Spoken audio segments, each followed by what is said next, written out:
rat tail did they get with you then? Because it's quite touchy, wasn't it? I mean, we were living in really close quarters, and I mean, you were constantly bumping into people. I mean, we weren't giving each other hugs all the time, if that's what you mean. Did you get a pink belly? You know, it was. I'm sorry? Did they give you a pink belly? No, they didn't.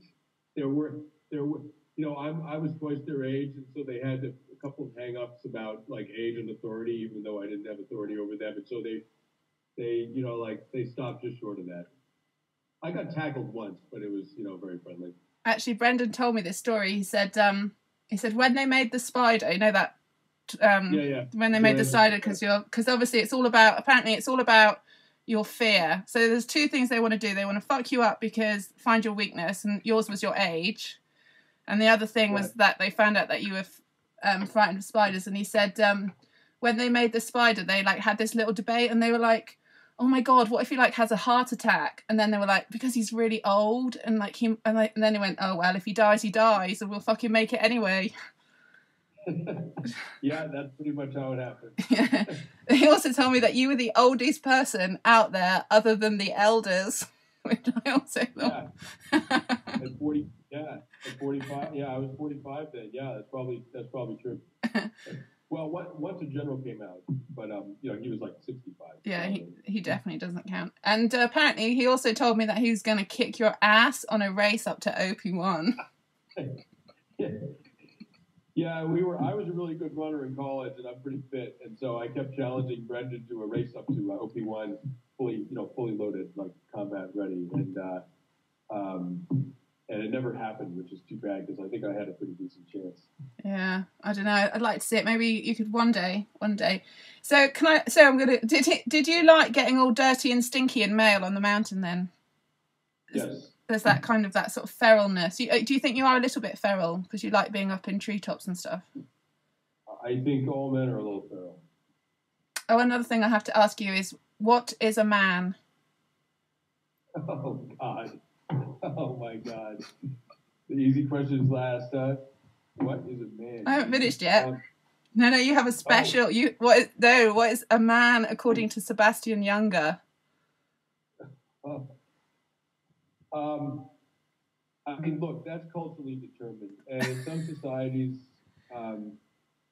you know, men are defined by how much money they make, and in other societies, it's defined by how violent and aggressive they are. And what about in Sebastian Junger's society, though? I know the answer. I'm expecting a specific answer. Shall I give you a clue? Sure. It's something to do with what's in the middle, what's wrapped around it, and what's it covered in. Oh my God. Yeah, right. That's a joke I have with Brendan and my wife. Yeah. What is this? A steel core wrapped in muscle, covered in fur. Yeah, exactly.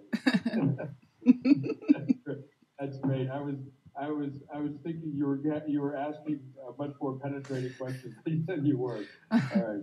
No, I'm fairly juvenile. So, how does it feel like to move from being the observer to the observed then? You meaning right now? Well, just like generally, like just. You know, it's fine because I'm a journalist, I know pretty much what journalists are thinking when they ask me questions. Like, I know the interview they're trying to construct because I do the same thing. So it's an interesting sort of game of tennis because I don't know. I enjoy it because I think I know what they're thinking, and so I answer in a way that satisfies what they need without getting myself into some kind of like a complicated semantic mess about the meaning of war or what's a man or things like that. I know. I have noticed that actually, which is why I've done so much research into. I have noticed that in all your interviews you were fairly steely, and I was thinking, no, I have to get him in some way because it's just no fun otherwise. You're a worthy adversary. Thank you. So I just wondered, because part of the reason that I was invited to observe the film is because I'm a military spice and a military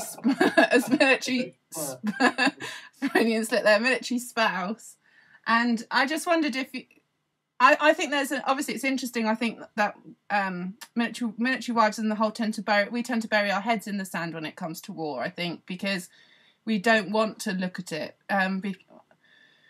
I think there's lots of reasons why military wives don't look at war, and it's possibly partly because we support war that it's kind of irritating to look at it as well. It's not there is obviously this emotional need to not necessarily confront this ideology that you might lose your partner, but you could lose your partner, to be honest, on any day of his week. It doesn't have to be in combat. So, I think we support them on so many levels that. In my head, I quite often just am annoyed that he's not here when the washing machine breaks or the child is throwing up at 3 o'clock in the morning, or, those sort of adverse conditions that I'm having to cope with as a single parent.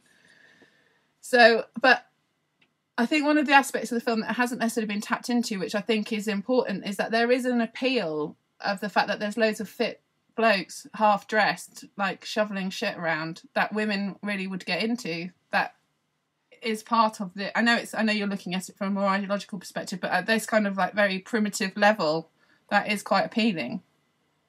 Hey, listen. I mean, desire is anthropological too. It drives society. So I'm not a woman. I'll take your word for it. I mean, that's obviously wasn't what Kim and I were thinking, but I take your word for it. Yeah, they were fit guys. There's absolutely like. They're all quite buff, actually. Although, interestingly, someone in the British military was telling me that narcissism in the British military is not based around how big you are, whereas in America it's about how big you are, but in Britain it's about how fast you are. So maybe you'd be more akin to the British military because you like speed over size. Oh, that's interesting. Yeah. The thing about these outposts is there's a lot of downtime, and they had a set of weights. And, you put boys on a hilltop with a lot of downtime and a set of weights, and they're going to start lifting them. And, pretty soon you have some pretty big guys. Well, apparently in the gyms in, like, Kandahar and Bastion, they have these things what the Brits called lollipop men, because you've got these American guys with these, like, tiny waists and chicken legs, and then these, like, really big sort of triangular torsos, because it's all about right. bigness. But that, so, So I've got a couple more questions. We're just getting to the end now. So how does it feel that you're becoming a sex symbol then? How do you feel about that? Oh, God. I try to ignore it as much as possible. If you get that finger pointed at you, it's a complicated thing. It's a lot more complicated than one might think. And interestingly, the thing it does first is just arouse all your insecurities, so it's actually not a particularly fun experience. You just get very insecure and about in ways that you had no reason to be before because you weren't the focus of any attention.